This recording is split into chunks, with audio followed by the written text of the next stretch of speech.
You ask Tiger to solve. This deals with linear equations with one unknown.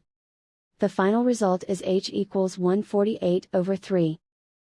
Let's solve it step by step. Simplify the expression.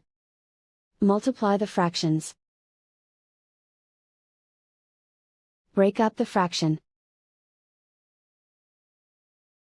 Find the greatest common factor of the numerator and denominator.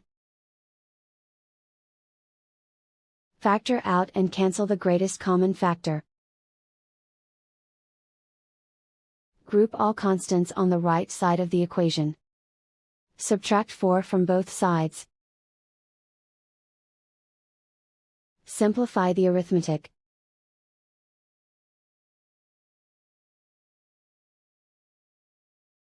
Isolate the h. Multiply both sides by inverse fraction 2/3.